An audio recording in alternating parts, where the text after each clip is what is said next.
할렐루야. 오늘 베드로전서 5장 1절에서 6절의 말씀으로 양 무리의 본이 되라라는 제목으로 함께 은혜를 나누고자 합니다. 밖에 반가운 빗소리가 들리고 있습니다. 봄비입니다. 비가 내리는 것은 어떻게 보면은 하나님께서 아직도 살아계시고 지금도 함께 하신다라는 역사입니다. 가뭄 가운데는 다 해결할 수는 없겠지만은 아름다운 또 반가운 단비가 아닐 수 없습니다. 오늘 거룩한 성일에 우리 모든 성도님들에게도 단비와 같은 은혜가 충만하시기를 주의 이름으로 기원드리겠습니다.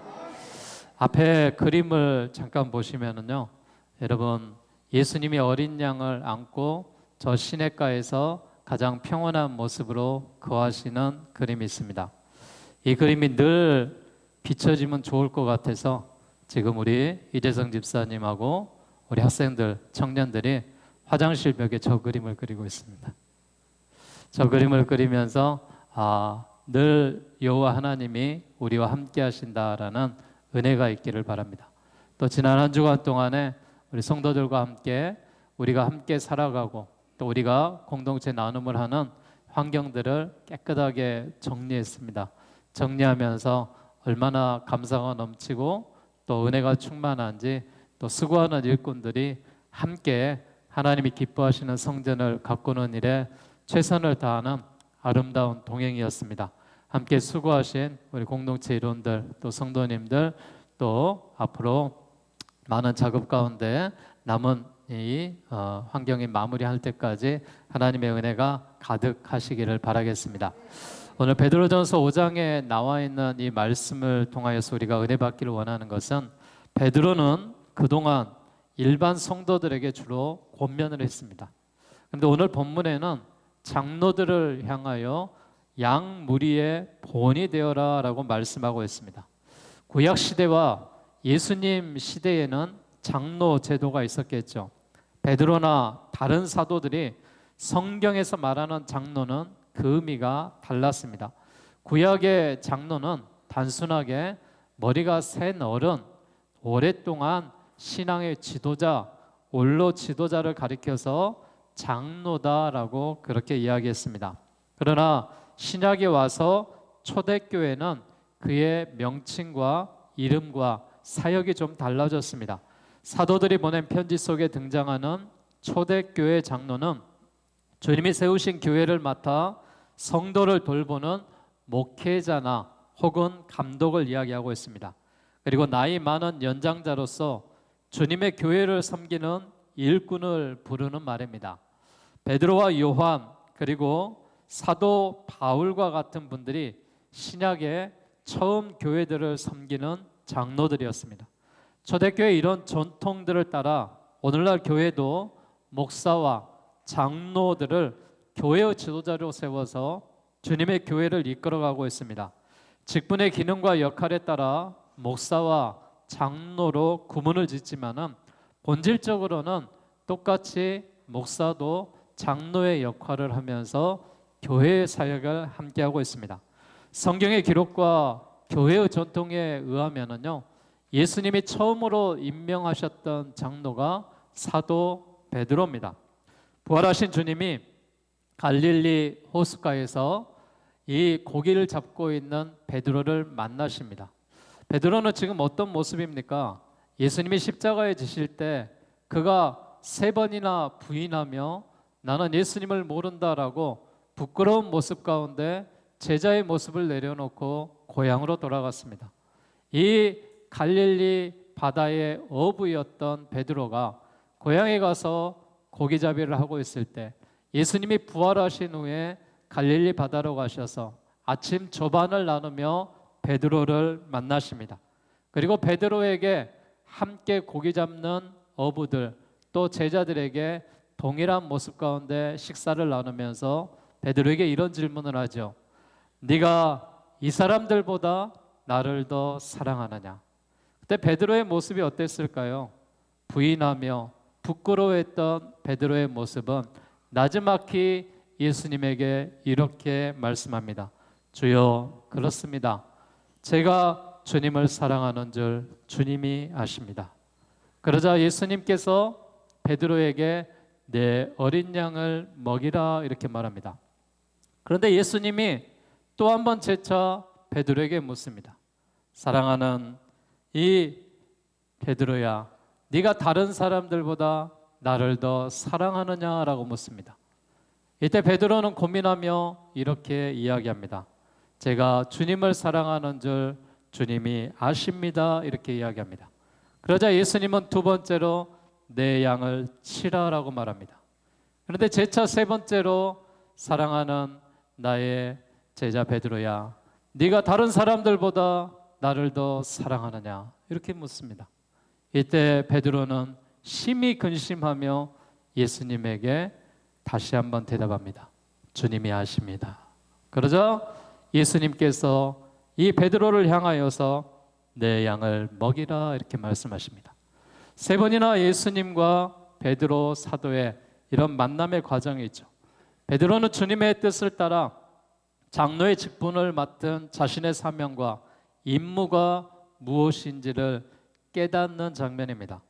예수님을 따라다니며 주님의 양 무리를 향해 보여주셨던 목자의 사랑이 무엇인지 몸으로 배웠던 제자 베드로가 이제 예수님의 명령 가운데 내 양을 먹이며 내 양을 치는 귀한 사명을 맡아서 예수님이 살아계셨을 때 나는 선한 목자라 하신 말씀을 기억하며 선한 목자는 양을 위하여 자기의 목숨을 버린다라고 하신 그 뜻이 무엇인지 알고 깨달으며 교회를 맡아서 사역을 시작합니다. 신약의 사도 베드로도 이런 역사 가운데 장로가 되어서 교회를 섬겼듯이 또한 신약에서 사도 바울도 교회를 개척하여 장로를 세우면서 일했던 것을 볼 수가 있습니다. 장로는 교회의 대의원이고 관리자이고 감독자입니다. 또한 전도자이고 목사이며 더 나아가 교회의 직분을 받은 자들을 포함한 교회의 지도자들을 가리켜서 우리가 장로다라고 큰 의미로 이야기를 하고 있습니다. 그러니까 장로다라고 이야기하는 것은 그냥 기름 부음 받은 사람만 장로가 아니라 원로도 장로의 역할을 하는 것이고 또 가정에서 나이가 드신 분들도 장로의 역할을 감당하며 집안을 다스린다라는 이런 지도자로서의 사명이다라는 것을 깨달았으면 좋겠습니다. 지도자는 양 무리의 본이 되기 위해서 필요한 것들이 있습니다. 오늘 성경을 통하여서 우리 한 사람 한 사람이 교회의 지도자로서 교회의 사명을 감당하는 자로서 우리가 어떻게 행해야 되는지 무엇이 필요한지에 대해서 함께 은혜 받는 시간이 되시기를 주의 이름으로 기원합니다. 양 무리의 본이 되기 위한 지도자는 첫째로 올바른 지도력이 있어야 됩니다. 당시 성도들이 핍박과 환난을 당하며 순교까지 할 수밖에 없는 그처럼 어둡고 어려울 때에 지도자들이 늦장을 부리고 있었습니다. 베드로는 교회의 지도자들에게 이야기를 했습니다.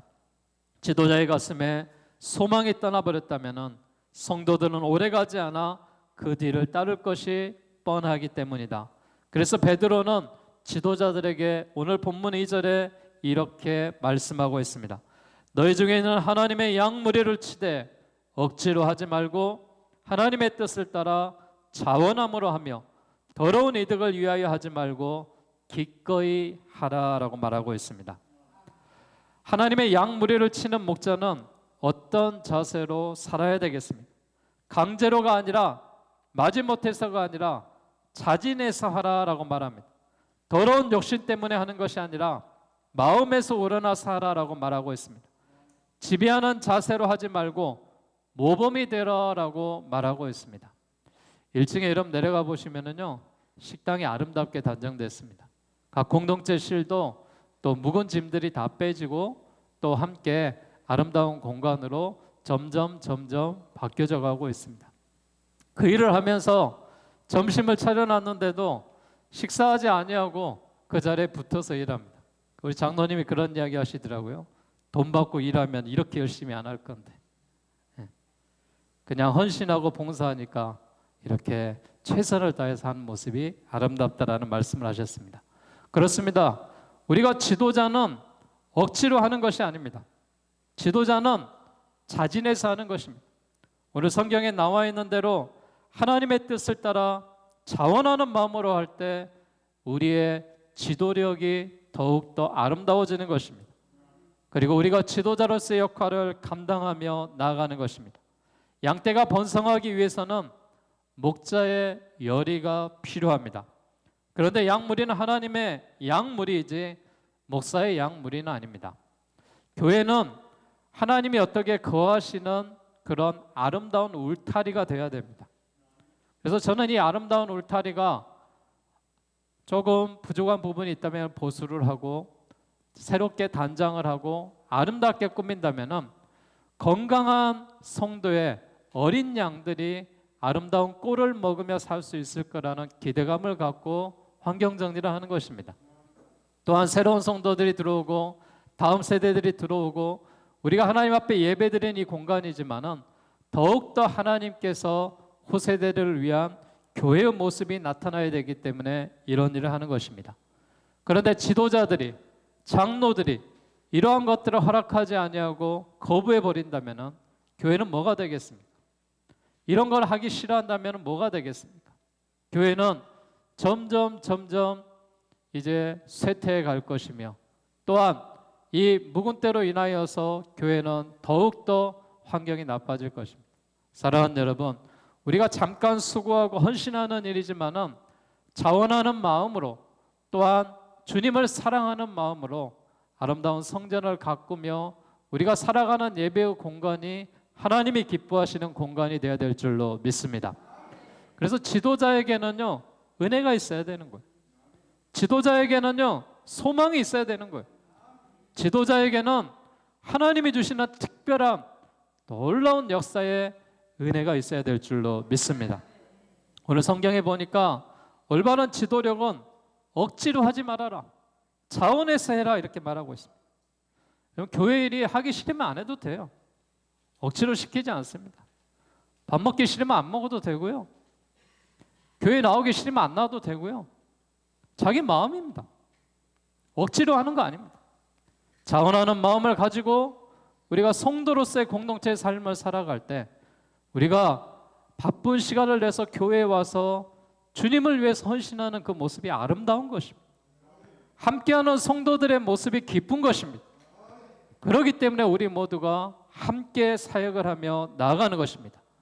사랑하는 여러분, 무슨 일이든 교회 일을 할 때 억지로 하지 마시고 하나님이 주시는 은혜대로 감사함으로 자원하는 마음으로 일하시기를 주의 이름으로 축복합니다.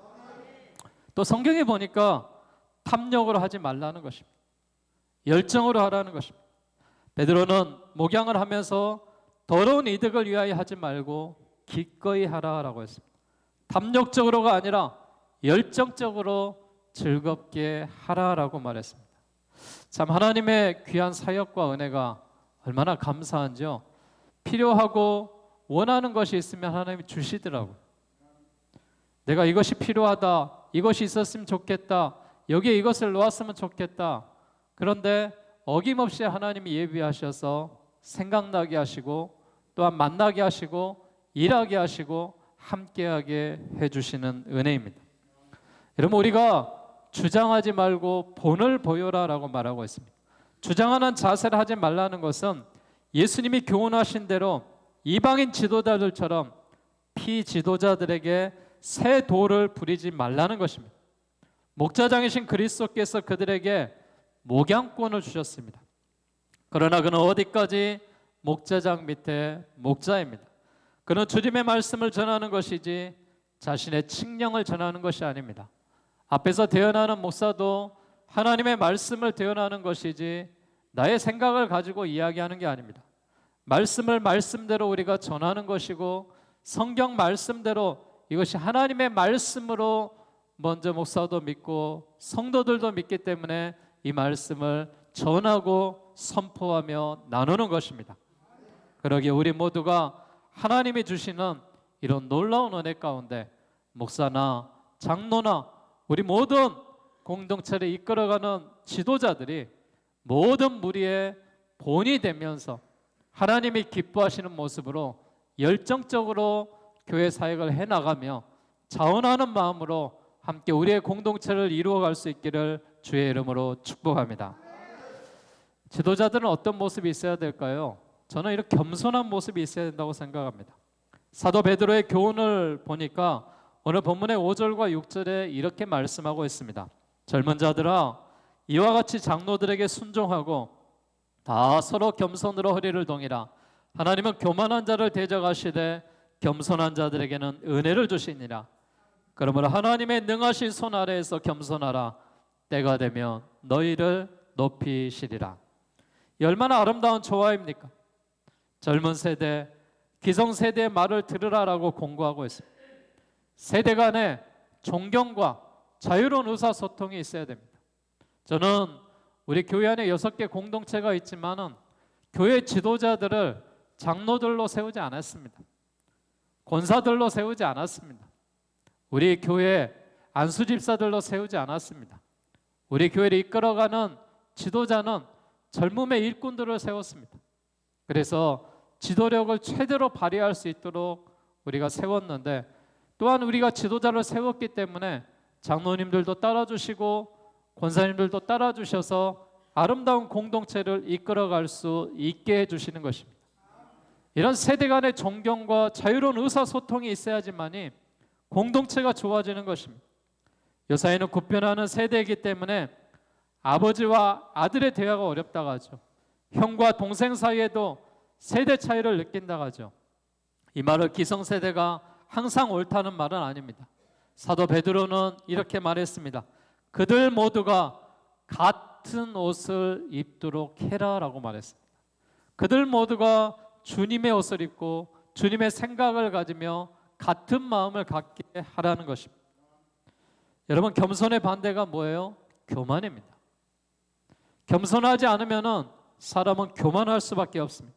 하나님은 교만에 대해서 어떻게 말씀하셨습니까? 하나님께서는 교만한 자를 대적하라라고 말씀하시며, 교만은 하나님의 군대를 부르는 일이고 교만은 무서운 병기를 부르는 일이다라고 말했습니다. 왜 그렇습니까? 무엇 때문에 그렇습니까? 교만한 사람이 있으면은 단체가 화합해서 하나 되는 것을 깨트려 버립니다. 가령 성가대의 찬양의 아름다운 모습을 각 파트마다 내고 있는데 어떤 자신의 생각대로 찬양을 해버린다면은 그 단체의 소리가 깨져버립니다. 교회도 마찬가지입니다. 개인의 생각을 주장하고 내 생각대로만 하려고 할 때 내 생각대로 이것이 이루어지지 않았다라고 뒤로 하고 거기에 대해서 큰 소리를 낼 때 교회가, 은혜가 깨지는 것을 우리가 볼 수가 있습니다. 사랑하는 여러분, 우리가 무엇보다도 교만한 자가 되지 마시고 오늘 성경에서 말씀하는 대로 순종하는 자, 겸손으로 허리를 동이라라고 말했습니다. 우리 모두가 겸손하게 주님을 섬길 수 있는 이런 놀라운 은혜가 함께할 수 있기를 주의 이름으로 축복합니다. 저는 우리 마음속에 불안을 없애야 된다고 생각합니다. 오늘 성경 말씀에 우리 마음속에 불안을 없애는 데 있어서 주님이 7절에 이렇게 말했습니다. 그러므로 하나님의 능하신 손 아래에서 겸손하라. 때가 되면 너희를 높이시리라. 너희 염려를 다 주께 맡기라. 이는 그가 너희를 돌보심이라 라고 말했습니다. 우리의 염려를 주님 앞에 맡기셔야 됩니다. 우리의 걱정, 근심을 주님 앞에 맡기셔야 됩니다. 염려란 헬라어 단어가 메림나오라는 단어입니다. 이 말은 갈라버린다와 또한 마음의 합성어인데, 이 말을 합쳐서 우리의 마음을 갈라놓는다라는 것이 염려라는 의미입니다. 염려하고 근심하고 걱정 가지게 살아야 된다면은 우리의 마음이 분열된다라는 것이죠. 우리의 마음이 흐트러진다라는 것이죠. 그래서 걱정과 근심이 쌓이는 것입니다. 야고보 사도도 1장 8절에 두 마음을 품어 모든 일에 정함이 없는 자다 이렇게 말했습니다. 두 마음을 품고 사는 사람들은 늘 마음이 불안할 수밖에 없습니다. 갈라진 마음을 가진 사람의 일은 언제나 흔들릴 수밖에 없습니다. 감정이 불안하고 생각이 안정되지 못하기 때문에 그렇습니다. 그래서 염려는 감정을 갈라놓기 때문에 안정이 있을 수가 없습니다. 또한 염려는 이해력을 갈라놓기 때문에 확신할 수가 없는 것이죠. 또한 이 염려는 의식의 능력을 갈라놓기 때문에 우리가 집중할 수가 없습니다. 또한 이 염려는 판단력을 흐리기 때문에 우리의 태도와 결단력이 흐려지는 것이죠. 결단력을 갈라놓기 때문에 목표를 향해 지속적으로 나아갈 수가 없는 것이죠. 그러므로 염려라는 것은 마음을 상하게 하고 하는 일에 실패하고 오해를 불러일으키고 많은 사람들에게 악한 영향을 끼치는 것입니다. 사랑하는 여러분, 오늘 주일입니다.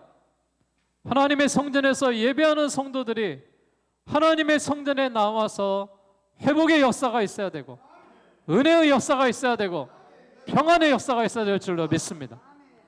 그러기 위해서 우리 속에 불안한 것이 있다면 예수의 이름으로 떨치시기 바랍니다.